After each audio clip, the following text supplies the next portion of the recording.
was wired in our DNA, then we would not need him. We were created to be under his care and not our own. We were created to be dependent and not to be independent. He wanted us like little sheep roaming his fruitful land. And when he called, we will come running to our shepherd, knowing that we will be loved and taken care of. He did not want us to live in this world and truly depend on ourselves and become our own God. No, he wanted us to be able to be fruitful, multiplying the land by trusting his provision, his care and love for us. He did not want us to go out here and suffer and go be stuck in a brick and mortar 9-to-5 job where you can never see the sunshine, you can never ground yourself in his beautiful abundant land, you can never go see the beautiful paintings he paint for you in the sky. Like he never intended that. And so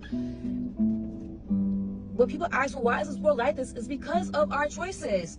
Have you guys ever tried to change? Have you guys ever tried to do good? It's hard, isn't it? And when it has been generations and generations of continuous destruction, of continuous evilness and wickedness, what more would you expect out of this world? There's bad people. Look at our president. Like, do you understand? Not everyone is walking around with a good heart, you know? Not everyone's walking around with a beautiful personality and that cares and who can sympathize and empathize with other people. There's some people who are born and they're deemed as a psychotic. And it's just to show, like, we were never intended to work this hard. We were never intended to struggle this hard. We were never intended to be part of hustle culture and to need 7 streams of income and to need to work our way up the corporate ladder. Yes, God says to be diligent with your hands and to work, and laziness, you know,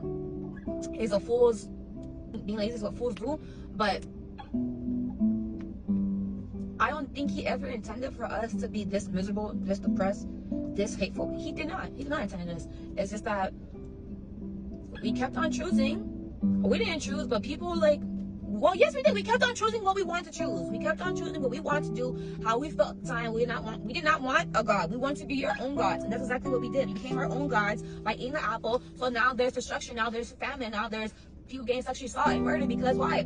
Not everyone's a good person. Not everyone has the same desires to follow God's commandments and to live out what he has made for us.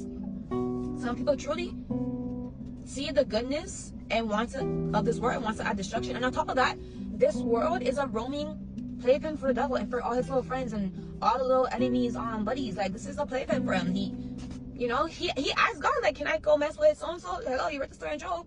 God's like, yeah, go mess when he's faithful. Like, this is a playground for him, and he's playing. He wants to play with you. Surrender your ways and go after his ways and allow him to become your God, so you can have this pressure released off of you. You don't have to be your own God. You don't have to know everything. It's so, what a relief it is to accept and to believe that there's a God bigger than me, who sees the destruction going on in this world and who's going to have a judgment day.